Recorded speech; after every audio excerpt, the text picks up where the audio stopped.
Welcome back to the Glint Standard. Today we're going to be talking about whether full-time designers should freelance in their free time.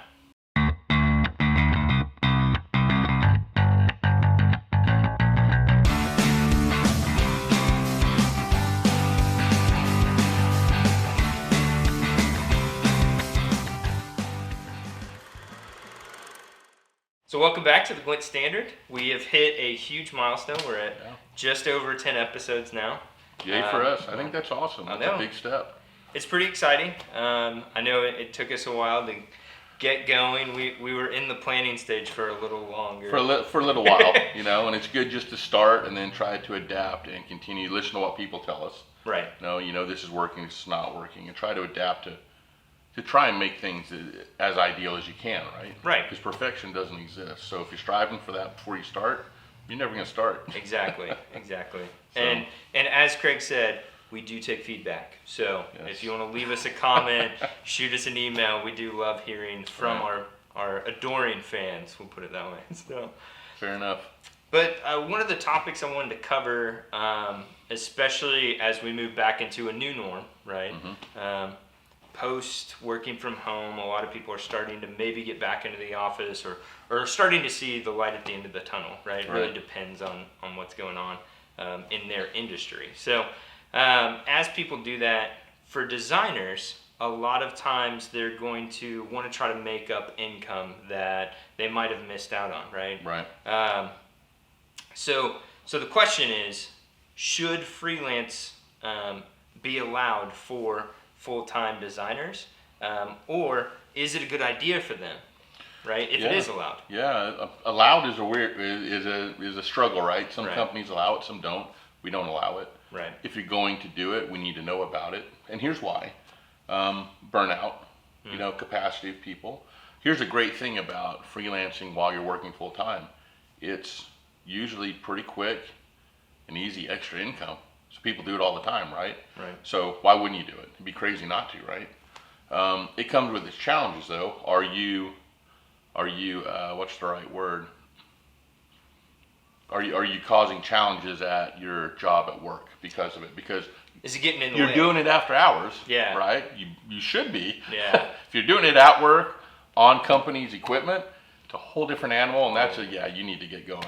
Become a freelancer, right? Right. But when you're doing it at night, it cuts into family time. Right. It cuts into de-stressing time. And it still typically comes with deadlines. Right. So the agency life, we all know that it's got strong deadlines, right? So now you're going to get stuck at times. It's going to happen. You got to decide, how do I have to stick with my real job and hit that deadline? Can I move it? What I have to do because I have a deadline with this too, or I just need to suck this up and get it done. I wasn't expecting to have to stay late tonight, but I have to. Right. So I'm gonna rush through it and get it done. Maybe it's not as good as it should have been. Mm-hmm. And then I got to get home and work some more, and then tomorrow you're pretty much worthless, right? Yeah, so I don't know if it's allow is the right word. It is a fair word, I think. Yeah. And should you do it or not, right? Right. My gut says no, only because a couple things I think about. One is the capacity thing, right? And the burnout piece of it. And the other is you're a little bit, you're diluting what we do and the value of what we do, because you're going to be doing it at a more affordable cost, typically, right? Devalues what you do as an agency. And this is very, very big picture, right? At the end of the day, a single freelancer is not affecting a big agency. They're just not. No. A bunch of them can, and as an industry now, what happened is people start looking at what we do, and what we do is extremely hard, but they think it's super fun, it's creative, so they don't see a lot of value in it, right? Right. So I'll give you $500 if you throw this logo together for me, or here's a couple grand, I need a brochure. Okay, because if I go to the agency, it's 15 grand or whatever it is, right? So I think you touch on a point really quick there, right?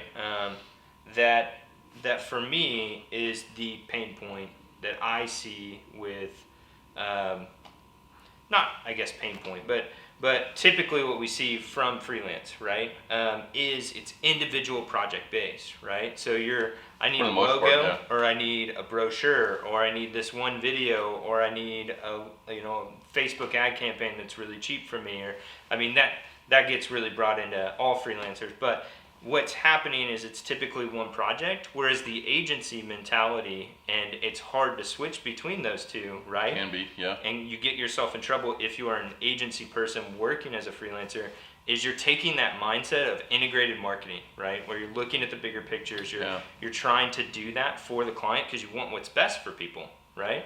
And you're trying to do that in a freelance capacity, and you just can't do it. Well, the thing is too is when you're a high level designer, or we'll just keep with designers, that's typically who's freelancing, right? Creative directors, things like that, right? If you're really good at what you do and you have a lot of experience, your hourly rate's going to be higher, but your quality is going to be really good. You're also setting that company up that you're doing freelance for to fail to some degree, because at some point you're not going to be able to do it for whatever reason. Right. They're going to have to go find another freelancer that's equal to where you are, which is going to be tough, right? Unless you get a referral from somebody and go down those pathways, or you go, okay, I guess we just need to hire an agency. Sticker shock, right? This is crazy. I got a guy to do it for me for this much, and it's really good. Yeah, it is. But they don't have stake in the game, you know. Right. You may call tomorrow and they're done. They're gone. There's a lot of risk to it, but because the cost is so low, it's okay. Clients a lot of times will go, I'll take that chance all day long. So, yes or no. I think some creatives handle it a lot better than others, right? Saying no, you can't do it, or yes, you can do it. Is there really an answer there? People do it. We require you to tell us if you're going to do it, and most often we're going to say it's not a good idea, and we're going to say no. And I can see the validated point of, hey, this is it's a way to service the community, right? If somebody's extremely passionate about small business, but they're not always a good fit for the agency, right? There's an opportunity there, sense. Right? For sure, yeah. I think there's opportunity for that kind of thing, and that's where freelancing, and you do have the gumption to be a designer at an actual agency, so you're good, right? Agencies don't hire bad designers typically, so we know you're good. We know the quality's going to be there, right? And that might open the door to doing more work, right? It could. The challenge is you always have money's always involved, right? Because if that's truly what you want to do and affect the community, do it pro bono. Yeah. Pick up a nonprofit, help them out, feel good about what you're doing there. But oftentimes it's about that little extra cash, because it can come quick. All of a sudden, you got an extra $2,000 in your pocket in a month.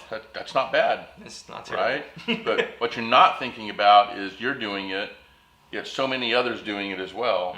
It does affect things overall, very big picture, and through our careers may not affect us too much.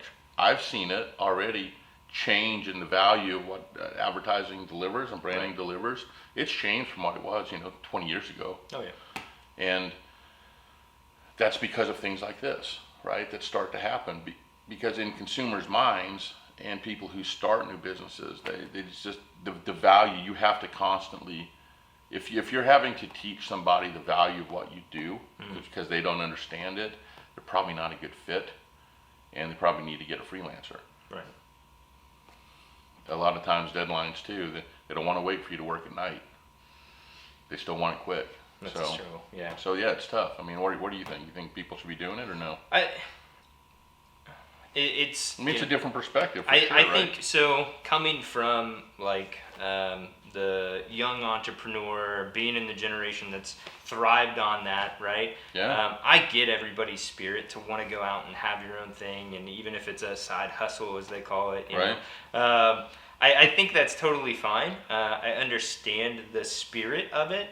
I just don't think once you've hit a point in your career where you're working at an agency, you're doing that full time, that should be your focus, right? 100%, right? So at Glint, you should be invested in Glint. And if you want to do more with the clients we have, right? Or as you said, go find pro bono work. I think if you're truly that passionate about wanting to kick out and do your own thing, go do that, right? And as a lot of agencies start, right? A lot of them come from a creative director and an account executive get together and off they go, and they take a client or two with them, right? We didn't start that way. It's, I want to make sure that when we started out that it was from zero, because if you can do it from zero, you've got confidence to pull it off. Right. And if you're taking clients with you, that's where the agency life gets a little sideways too. And there's a lot of challenges that come with that, Oh, yeah. right?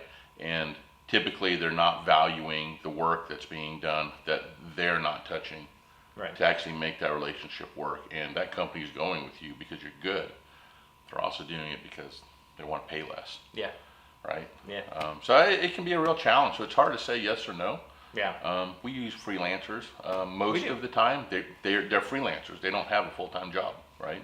They just don't. That's the lifestyle they want to live, and that works really well. Because then you've got that commitment. They're in on your project, and they're maybe working on one piece of a big picture, and you didn't get it, and you're off and running, right? Right. And the right person for the right job, a lot of times, will help deliver the overall campaign better. So sometimes you need to bring those people in. Developers are really great for it. Yes. They have a specific skill set that you need solved. Come in and deliver this piece of it, and then the design team and web team can bring it all together, right? Right. That's how you should be using them, but that's also kind of how you use employees too, right? So I don't know. It's a tough one to answer. Yeah. But I don't think there's a yes or a no for sure. Yeah. I would always lean towards no. You should not do it if you're working full time and you're relying on a company to commit to you. You should be doing it to them. And I think you nailed it when you said, if you want to do extra work, do it on the clients that are in the agency. Do something to push the business forward. Right. And if you say, hey, I want to commit every week to doing this, but part of wanting to do it, I want to make a little extra money. Okay, well, you know what? Why don't you do that? And let's see if we got some success. Maybe we can figure that out because there's value there. Right. Right? And that's the thing. And work it out and talk about it. And if you it's don't talk not about behind it, the scenes that way. that's the issue. That's when it becomes an issue, right? Well, I think if you came to any agency owner and said, I want to put in extra time, I want to show more value to our clients, and I want to do it in a way as a designer that the account team can take it and actually upsell, I don't see any agency owner that's going to go, you know what, we might be able to give you a little bonus this quarter if you do that. Yeah. Right? So, yeah. There could be huge value there. Absolutely. You know, and that's what you have to look at. At the end of the day, it's hard to, put rules down. Right. I mean, it just is. We're all people. We don't want rules. Nobody wants rules. But you got to have some of that to be successful. So. Yeah. Well, let us know in the comments below, or even if there's not a comment section, just shoot us an email. We'd love to get your thoughts. Maybe something that we even put out on Facebook later, showing a poll of how that did. So, all right. Yeah. We'd love to just see what your guys' thoughts as an audience. What you guys think? Should it be allowed? Should it not be allowed? I'd love to see the different views that come out of this. It could be very extreme both ways, probably depending on who we're talking to, or who's delivering the answer, right? That's true. Yeah. So, thank you so much for your time. Don't forget to email us, agency@theglintstandard.com. We do check that often, and always respond, right? So if you have anything that you want to see on the Glint Standard, we'd love to talk about it. Just shoot us an email.